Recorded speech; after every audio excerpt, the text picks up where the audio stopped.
having a hazard forecast, something like the water level in 6 hours will be 8 meters high, is very good. But it's even better to have the information in addition to the water level that maybe in 7 hours the hospital will be flooded. And so this brings us to the idea of impact forecasting. So what do we understand here? I guess everybody who is on board now knows the left diagram. So I do not need to explain that. So by impact forecasting, we take the hazard forecast, which provides some indicators of physical event, and use this as input into a model, in an impact model, which in turn uses exposure, so affected people people in the hazardous zone or infrastructure elements or so forth, and their vulnerability. And then by using this impact model, we come up with socioeconomic estimates, which then go out as warning. So the important point in our review is so the extension here, the red boxes. How would this look like? A very recent example, this has been published, I think, just a couple of weeks ago in a Future by Pittore, who was at GFZ at that time. So this is an example for pluvial urban floods, so this highly dynamic locally floods. So typically warnings, hazard forecasting for pluvial floods are based on severe weather warnings and maybe a threshold of a rainfall intensity or something like that for a given district. But impact forecasting would then extend this by maybe adding an inundation model to the rainfall forecast model. In that case, the group also added a contamination transport model. So they also predicted contaminated waters in addition to inundation and affected buildings and damage to buildings. So this goes quite a step further compared to the traditional hazard forecasting, at least in this case. And Max, now please take over. Thank you, Bruno. Hope you can hear me. Yes, we can move to the next slide. And here we can see two different examples of how impact forecasting systems may look like in the case of earthquakes with two specific prototype applications in Italy. On the left side, there's a feasibility study for a loss-driven earthquake early warning system focusing on the high-speed railway network in Italy. And in this case, that means that early warning and even automated mitigation actions will be implemented automatically, not based upon the exceedance of a given threshold on the shaking, but on the expected probability of a certain level of damage occurring, for instance, in few selected tunnels along the railway system.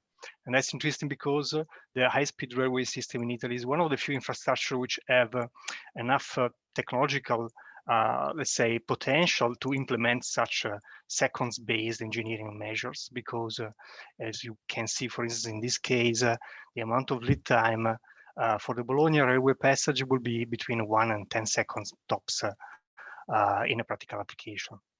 On the right side, it's a different way, is a prototypal operational earthquake loss forecasting for earthquakes, which is able to provide weekly estimates of impact parameters due to seismic activity, for instance, in terms of injuries or fatalities for the entire territory, and which is updated on a weekly basis or when something happens, such as, for instance, a specific seismic swarms. So these are two different cases of the kind of special case of earthquakes. Next, please. And now we come more closer to the core of the review that we've been carrying out. As Bruno mentioned, we are just, Bruno is the lead author, but the two of us are just two of an equipe of 19 different scientists with a quite different background. So there was actually quite a challenge already putting together this review.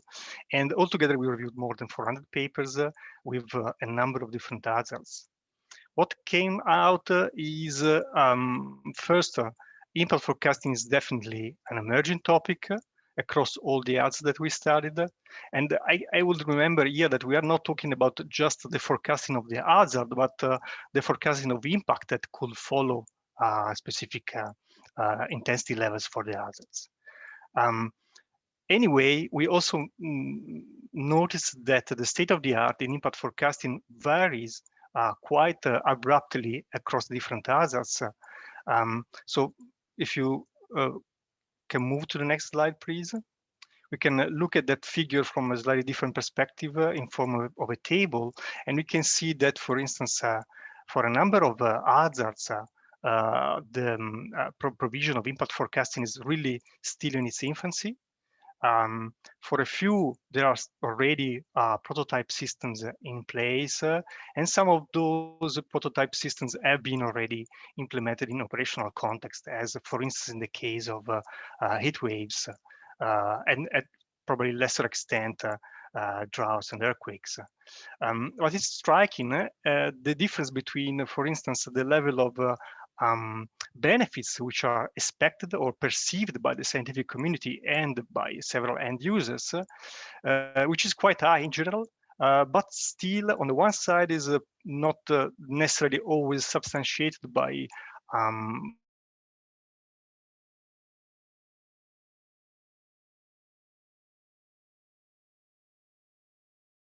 such as, for instance, windstorms or severe convective storms, where both the benefits expected are high, the lead time could be compatible with the improvement of the emergency management, but still the level of availability of such impact forecasting systems in operational context very low.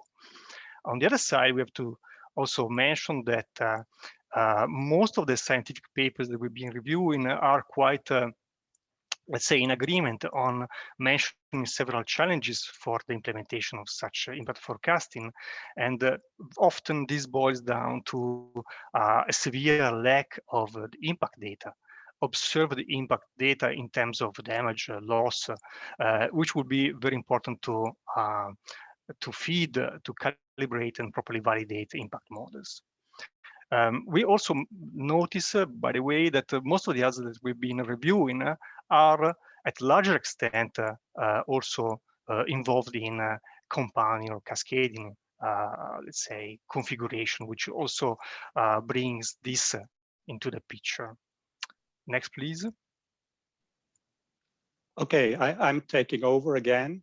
So one thing that was discussed in, I would say across all hazards, was the point of additional complexities when we go for impact forecast. Again, an example from my field of expertise. So there were two floods very similar at the Rhine in Cologne.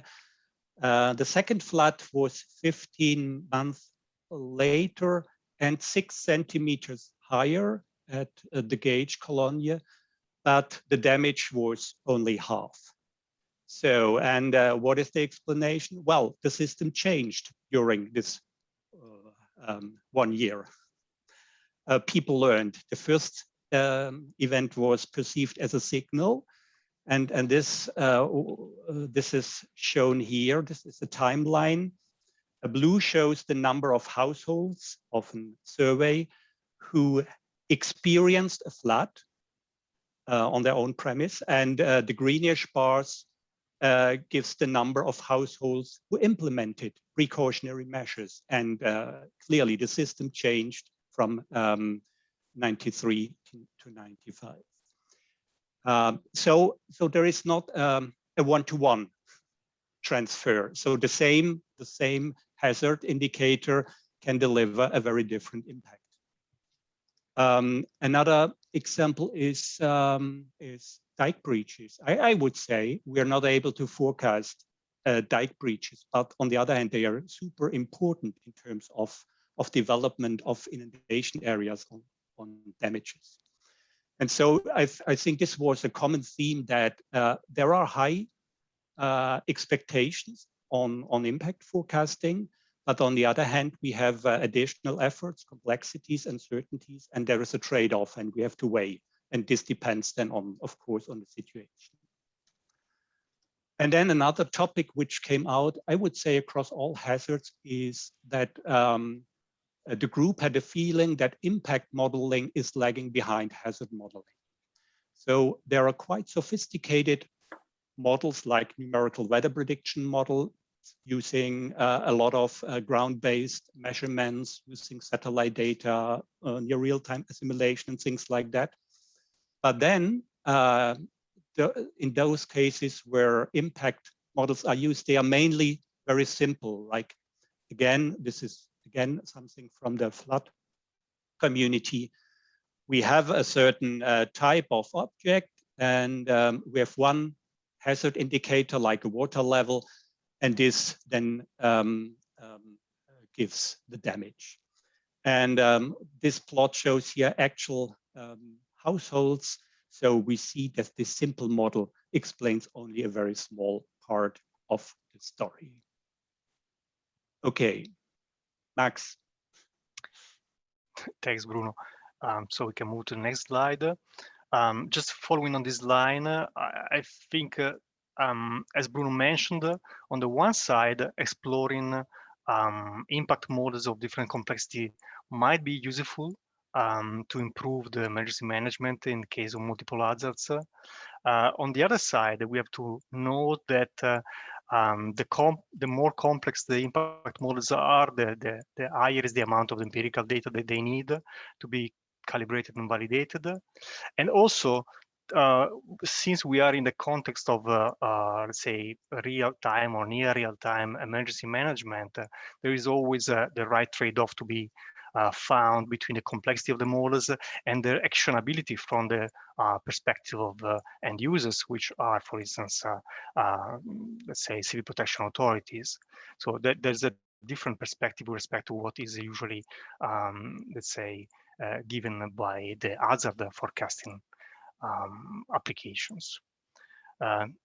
Next.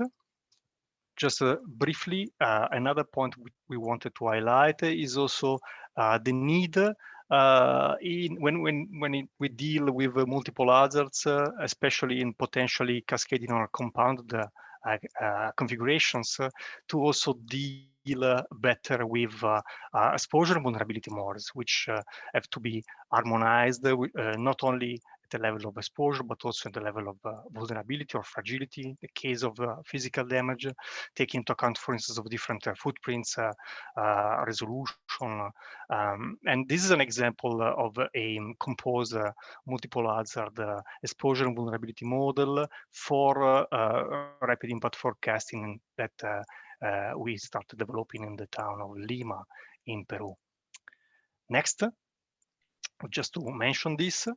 And that is, the next one is the very last slide of our presentation.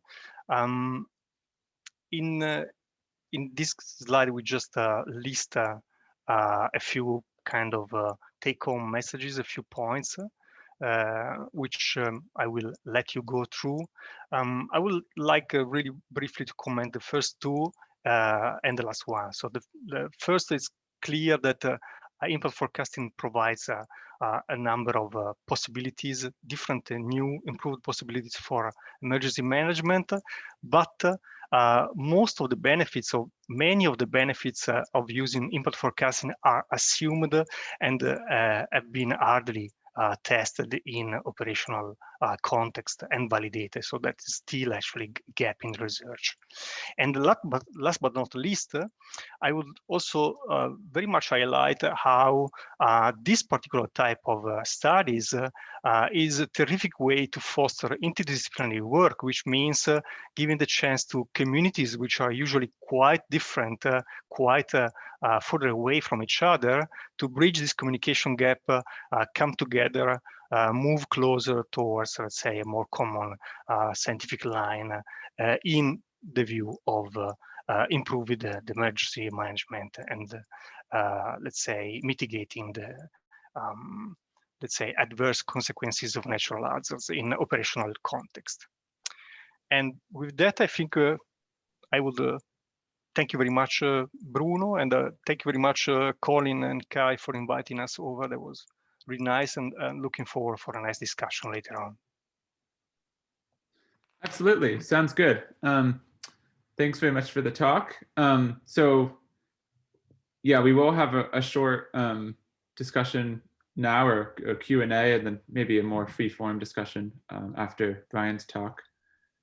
So feel free to put any questions in the chat. I didn't see any that looked like they should be addressed in the Q&A, but if someone who wrote something in the chat wants to ask a question related to what they were chatting about, please do so. You can also raise your hand or something. Okay, I guess I'll turn it over to Michael, since he has, Michael Arvin, since he has a question, and then Julio also has raised his hand. So Michael, do you want to elaborate there? Thank you for this, these talks. I just want to understand whether the models consider non-stationarity. So you could imagine that like flooding might depend on the mean state of the river, which might be changing over time. Same thing with like water availability during a drought might depend on changes in water table over time. Yeah, definitely these forecast models do consider the changes that you just mentioned. Yeah. Mm-hmm. Okay, so for example, in terms of river flooding, we have typically the rainfall forecast, but then we have a continuous hydrological model, which is continuously running also during low flow times, and taking into account the change of the wetness in the catchment and of the river water level. So this is included.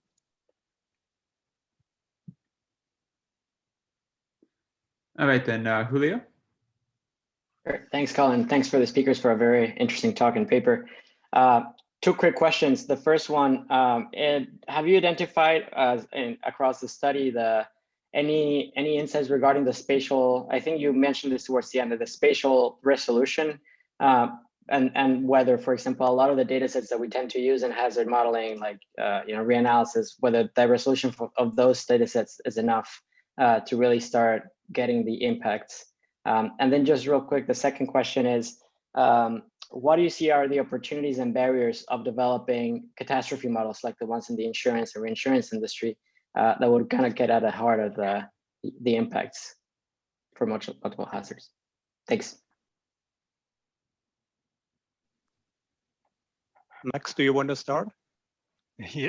Okay. Yes. With pleasure. And thank you, Julio, for the very good questions. Actually, I will start from the last one, actually, because I very much think that, as you point out, of course, the insurance reinsurance sector is the sector where operational impact forecasting models are in place since almost decades. Unfortunately, all of these models are actually quite black boxes, and most of the data they are based upon are not easily accessible and available.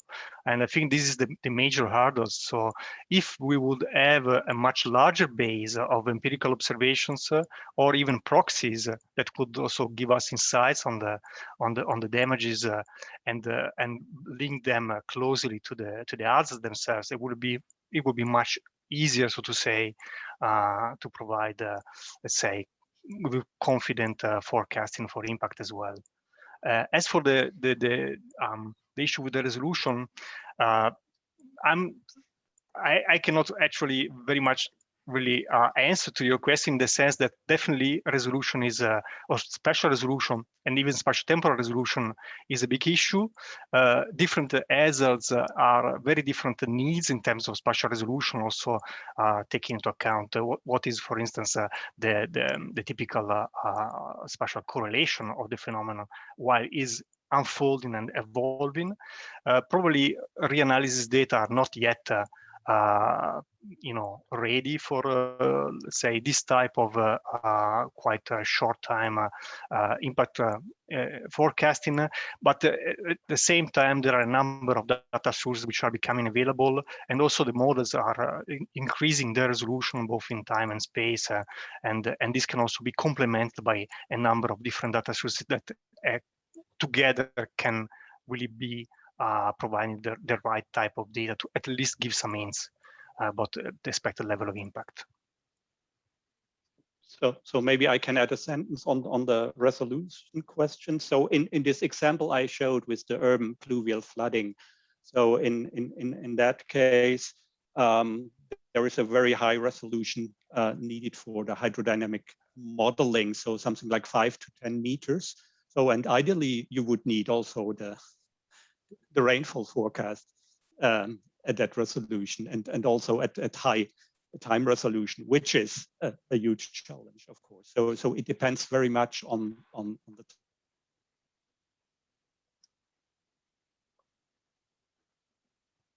Thank you very much.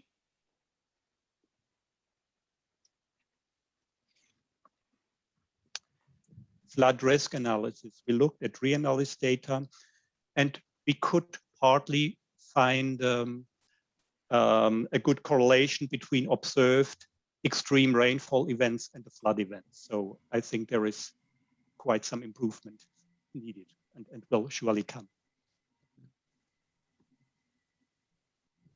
Kai, do you want to ask a question? Sorry, go ahead and finish. I just seen that there is a question actually from Michael related to the Swiss using the mobile reports from citizens. Yeah, we can address that too. Sure. Yeah, I think that's correct. On the other side, I think right now there is still a significant lack, particularly in Europe, of systematic data collection after damaging events. So although different countries are doing very nice, let's say, activities, for instance, in Italy, recently have been made available the database, which is called DADO, on building by building observation of damages after earthquakes in the last 20 years. So that's a terrific source of information. And therefore we have excellencies, but still there is a long road ahead. All right, Kai, do you want to ask something then? Yes, thank you. I was really impressed by this example you gave, Bruno, about the German flood there, and the importance of education on the damage functions, essentially. And it almost seemed as if improving like the awareness and the information might even be more important than adding like a day or two to like a skillful forecast or so.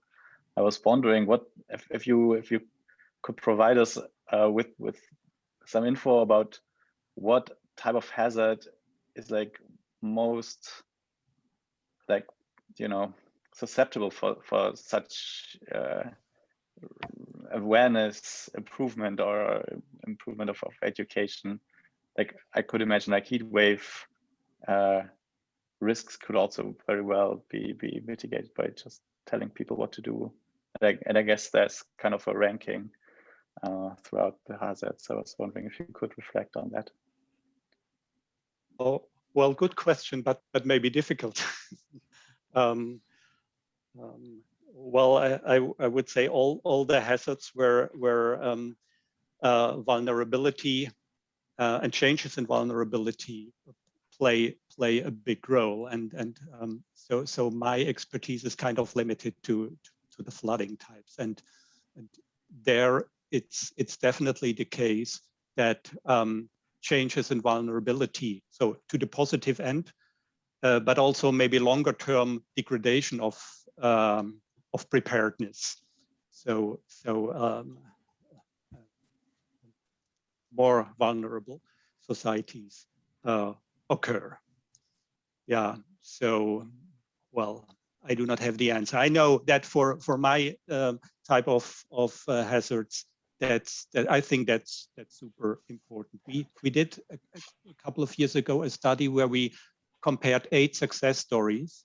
So where we had this paired flood event. So one event and then a certain period of time, a comparable event. And we only picked success stories where the second impact was much smaller.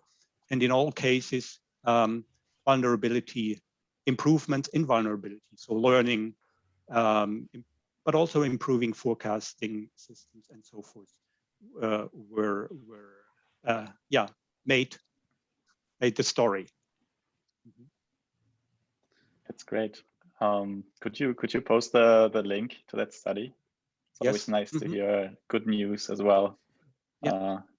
Especially when dealing with climate stuff. That's refreshing.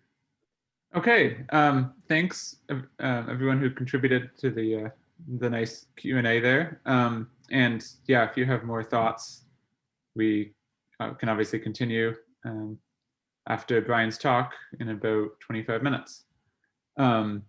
So I guess with that, I'll introduce Brian Golding, who is fellow in weather impacts at the Met Office, and also a visiting professor at Bristol University in the UK. And he has a long list of hydrometeorological accomplishments. And in recognition of those, he actually received the Order of the British Empire Award. And he most recently has been serving as co-chair of the WMO's High Impact Weather Project, which aims to improve forecasts of severe weather and its impacts. So yeah, with that, Brian, the floor is yours. Based on work in the WWRP High Weather Project, which I co-chair with Sally Potter of GNS Science, New Zealand. My background is in high-resolution numerical modelling, but I've spent much of my career in weather applications, including ocean waves, flooding, aviation, highways and defence. And the OBE was awarded for services to severe weather. Here is a quick outline of my talk. I shall first give some background about the work High Weather has carried out in advancing our understanding of what makes a good warning, focusing especially on the need to include information on impacts and responses. I shall then identify some challenges to achieving this in a multi-hazard or multi-risk context. And I shall conclude by introducing the RISC-CAN working group on multi-hazard early warnings, which will be a forum for bringing together work in this area.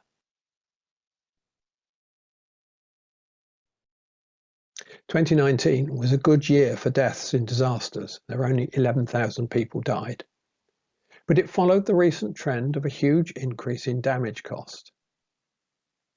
But these statistics only measure part of the story. They exclude most indirect deaths from heat, cold, and pollution. They exclude most uninsured damage losses, which are most damage losses in undeveloped countries. And we know that people who've been through disasters and lost everything are severely traumatized. Many will suffer from long-term mental illness, but we don't yet routinely measure either physical injuries or mental illness from disasters.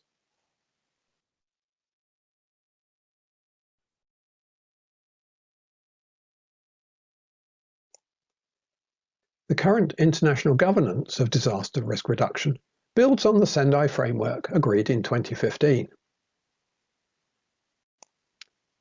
Its targets are summarized here: 4 direct measures of disaster outcomes and 3 enablers of increased resilience.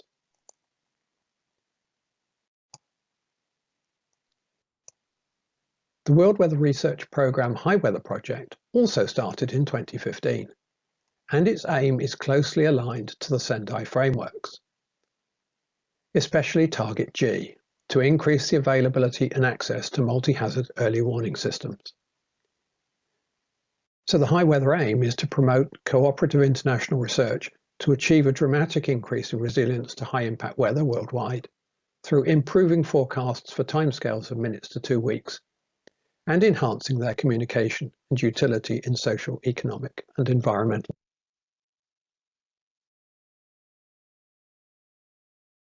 So what makes the perfect warning? Well, at least in developed countries, the fire alarm is ubiquitous.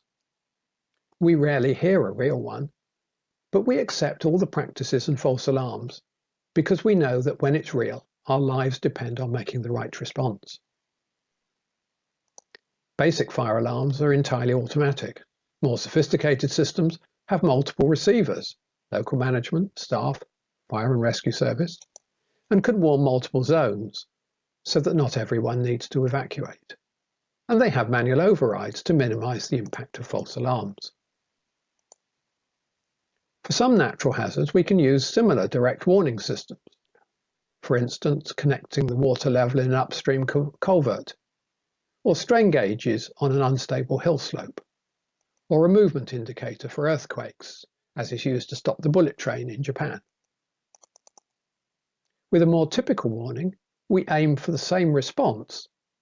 That is, we want to bypass the logical conscious consideration of the warning and go straight to a subconscious association of action. The trigger may be verbal. It may be a street warden, or it may be pictorial. Think of an electrocution symbol, or a colour, often red, though not always, or a specific text, say hurricane warning. Giving something a name raises consciousness and connects the event with prior knowledge. Calling something a storm used to have that effect. Now a named storm is a more significant threat. In the US, they have a red flag warning for fire weather. The original physical red flag has now been extended to the warning itself in whatever medium it's disseminated. Familiarity requires practice, but practicing for a rare event is hard to maintain. And practicing for many different ones is not feasible. So we should prepare people in the early warning phase, emphasize the need not just to be ready, but to practice what you will do. So when it comes to the crunch, people need to be reminded of these responses they were preparing for, but have not forgotten. And when they ask why, well, we need to provide them with the evidence from the hazard and the impact forecasts that lie behind the action.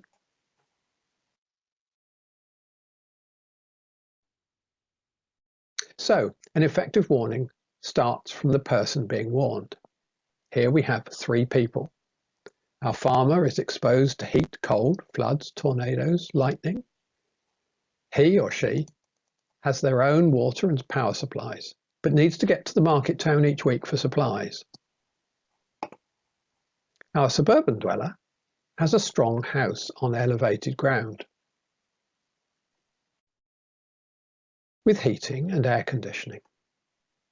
He or she has to travel daily by train to the office, to take the children to school by car, for fresh food by car. And they rely on gas for heating and cooking, electricity for air conditioning and refrigeration, piped water, mobile telephone, cable TV. Our urban shanty dweller lives in a shack with a loose corrugated iron roof in an area prone to flooding, has an illegal connection to the power grid, burns dung for cooking, gets water from a shared tap, and works on a building site with loose scaffolding and building materials. So what information does each need in order to enable them to be safe in a hazardous situation?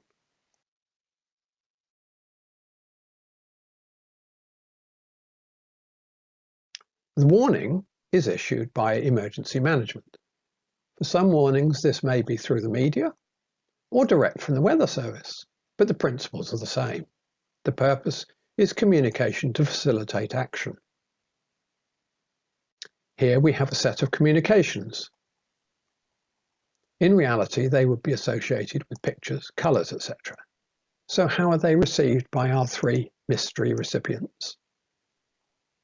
Well, Suburban Man gets his warning on the TV, checks up the internet for confirmation, decides that if the children are going to be home, he'll try to get to work after all. Spends the whole morning stuck in a train going nowhere and never reaches work, and then gets home late. The farmer gets his warning on the mobile, but then the signal goes, so he has no detail. He tries to get to his most exposed stock, but the storm passes south of him, and he puts it down as another duff warning. The shanty dweller hears nothing. He goes to work and sees shopkeepers putting up shutters. The crane operator's gone home because it's too dangerous. So he goes home to secure the shack, which collapses at the first puff of wind, and he ends up dossing down under the railway bridge. Of course, I've assumed that all 3 can understand English, which is unlikely.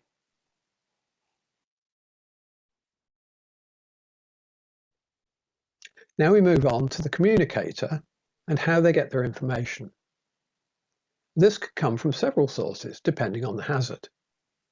Again, some of these organisations can be combined. In other cases, the expertise may be transferred once as a prediction tool. The National Meteorological Service is likely to be the most operational, in the sense that it's producing information 24/7 every day of the year. It's therefore a good candidate to host the operational aspects of other institutes and of the emergency management.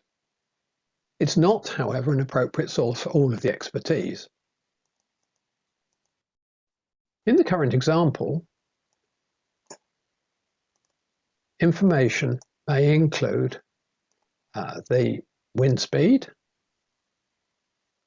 the maximum gust, the wind direction, the wind at 30 meters high for cranes.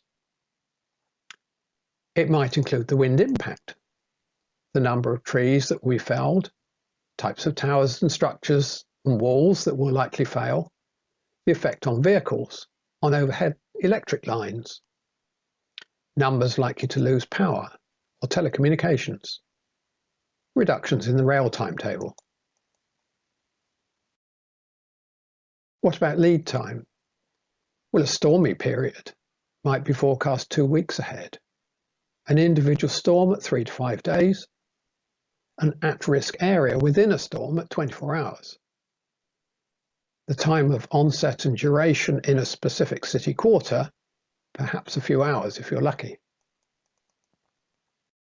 And what about the accuracy and uncertainty of the mean wind? Very good. Of the maximum gust? Well, less good. And the probability of exceeding a damage threshold? Or of the damage estimates themselves?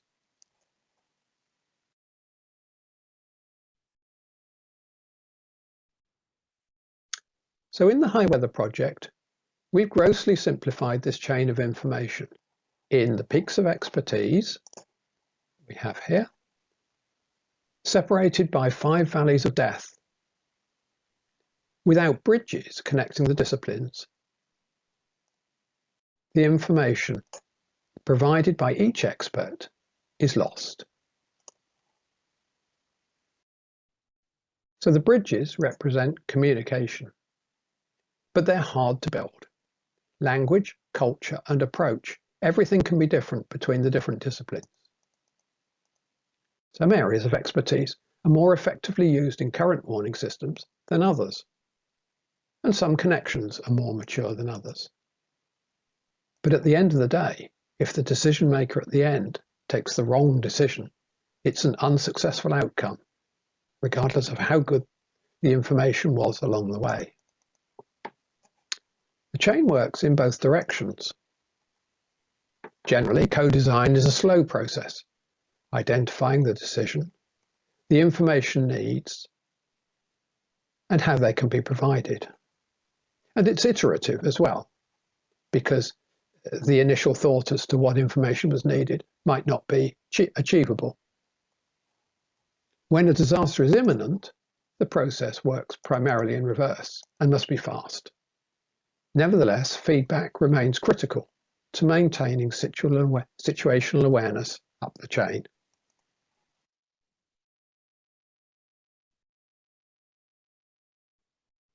So, if we know how to build a perfect warning system, at least conceptually, what makes a multi-hazard event different? Well, the most common multi-hazard events are probably tropical cyclones, and they can be associated with a range of hazards depending on the track, your exposure, and your vulnerability. Hazard-specific warnings will cover different areas for different timescales and with different responses. Most tropical cyclone warnings are tied to maximum wind speed, and so are assumed to be warnings of wind damage. In fact, most tropical cyclone fatalities are caused by storm surges worldwide, but in individual countries, it may be wind or flood or landslide.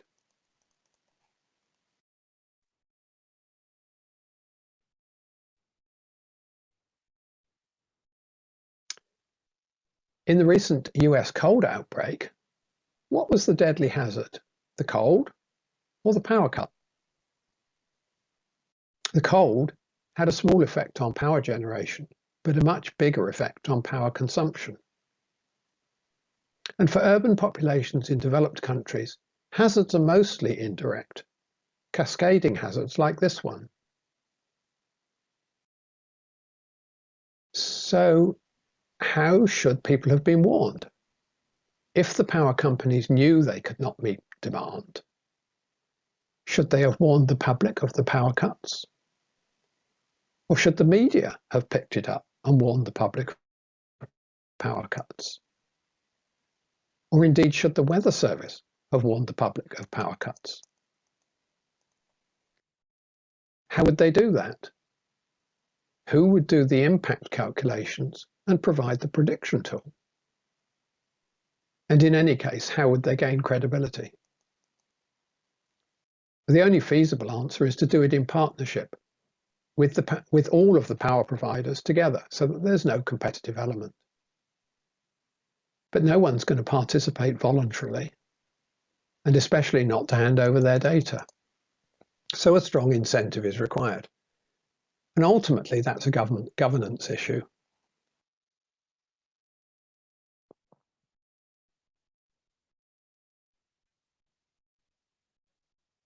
We noted earlier that giving a hazardous event a name can improve response to warnings.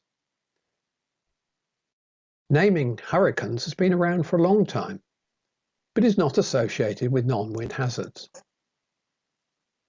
Historically, we have the idea of a storm, a very strong wind with varieties, e.g., for instance, a rainstorm, a thunderstorm, even a firestorm. Is that the way forward? Do we undermine the name recognition? A tornado is dangerous unless it's an F0 tornado, when it's just inconvenient, except for the few people who are vulnerable to those sorts of winds. A severe storm works as a multi-hazard warning because the threats are in the same place and the same time. But it doesn't tell people what to do, only what they should be prepared for. In any case, does the effect always wear off with time? Do we need to give new names to every generation?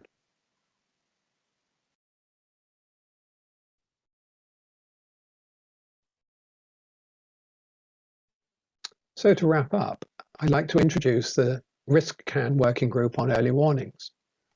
Its aim is to create a community of people interested in early warnings of complex, that is, multiple, indirect and cascading hazards, with the aim of sharing expertise in observing and forecasting, exploring what warnings would look like and how people would respond to them. And the working group leads are Dr. Marlene de Ruiter at Amsterdam University and Faith Taylor at King's College University, London. Thank you very much. Thanks, Brian. Wonderful talk. We're taking questions just now, just as we did after the talk before. And right after the questions, there will be a bit more time for exchanging views and ideas and networking a bit and discussing any other issues that might not have been addressed before. So yeah, in case you have questions, just raise your hands or write them in the chat. And just to get people kind of going, I will start with one question I had. I mean, there are so many different combinations of hazards that one can come up with. Is there a common objective framework on assessing what types of hazards are most important in specific regions, or is that mostly done whenever something bad happens and then afterwards, people want to learn about whenever such an event would occur again? Yeah, I think that's a fundamental problem, actually. So where hazards come together, for instance, in the Midwest of the States, you have a severe storm, and the severe storm has hail, intense rain, and perhaps a tornado. And people sort of understand that combination. And it happens in the same place and at the same time. But where it gets more complex than that, then I don't think we have a framework that works. People have tried. Bruce Malamud at London has a diagram that connects all the hazards that can happen together, and you look at which multiples happen and which ones don't happen. But it seems to me that trying to come up with a name, if you like, and hence a recognition of each combination that is of importance is really difficult, and I haven't seen any satisfactory solution to it yet. It's something that I hope the group will be able to perhaps have a look at. We have two questions in the chat already, one from Michael, yep. The other from Daniela. So Michael was first. Let's go to Daniela's question. I think it's more interesting. All right, Daniela, please unmute yourself and feel free to ask your question. Yeah, so Okay. Daniela's, sorry, go ahead. Yeah. I thought yours was interesting too, but okay. Also, my question was, to what extent can we actually prepare for and potentially anticipate hazards that may occur in the future, for example, from climate change projections, but that may not have happened yet or not have happened in that location? To what extent is this actually is this done in any way currently? It is done to some extent, at least. So in a country that is concerned with floods like the UK, to the extent that policies need to respond to how those floods might be in the future, there are simple techniques that are used to say floods may be 10 centimeters higher in 20 years or something like that. Certainly at that level, it is possible. In terms of radically changing what sorts of hazards you might get, I think it's much more difficult.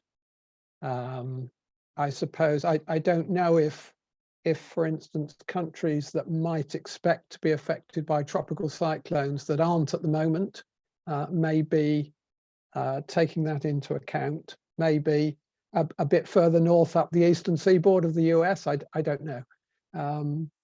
But at the detailed level, it's really difficult to grab hold of, because the detail probably isn't in the climate projections anyway. So you can say something will become more frequent or less frequent, but yeah. Thanks a lot.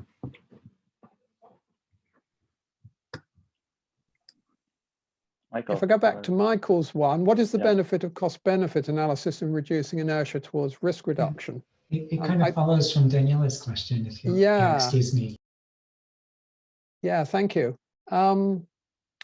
So in terms of economic damage, it can work, although it's incredibly difficult to get the numbers to the sort of accuracy levels that cost-benefit analysis tends to require. We have a very detailed analysis of the costs of flooding in the UK, and that was recently challenged. And the figures over the last 10 years have sort of come down by about 50% on the basis of a revision of the estimates for, well, partly the estimates of projected flood extents, but also the estimates of the damage per flood. So it's, I mean, even in that, which is a pretty well, the processes are pretty well understood, but even so, the costs are really difficult to grasp. And then, of course, there's all the non-economic impacts. So how it affects people, which are much more difficult to include in a cost-benefit analysis. Maybe a follow-up from Daniela's question as well. So from the examples you provided, it seemed as if the fire weather early warning was like the most current example of a multi-hazard, as fire weather is always a combination of several variables. What type of multi-hazard would you think would be next in line that would essentially be associated with such a, I don't know, a red flag or whatever people would kind of show? Could it be like humid heat in urban areas or something similar? It's interesting you should pick up on the fire weather, because I would call that a hazard, and a single hazard. Even though it's, and this is one of the interesting things about the multi-hazard, actually, because if there is a way of looking at it that says that there is always a bigger hazard, which is a single hazard. So, for instance, for drought and heat and fires in Australia, El Nino is the bigger hazard, and in other parts of the world, of course. In the tropical cyclone, if you like, is the bigger hazard, and then the small hazards are the flood and the wind and the storm surge. So if you can group them like that, that may be a way forward for some groups of hazards and not others. Heat is quite a complex one because of the way it affects people. So if you want to look at the number of people who will die in a heat wave, the most important thing is the nighttime temperature, which is probably influenced by both temperature of the air mass and the humidity, because the temperature will drop less if the humidity is high. But if you're bothered about a sports event and you don't want too many people being stretchered off the sports track, then it's the maximum temperature during the day that matters. So it's a case of needing to issue different warnings to different groups of people, because they're vulnerable in different ways. Right. Yeah, and I suppose there's also a huge regional factor in there. Yeah. So yeah, with that, I think we can close up the Q&A.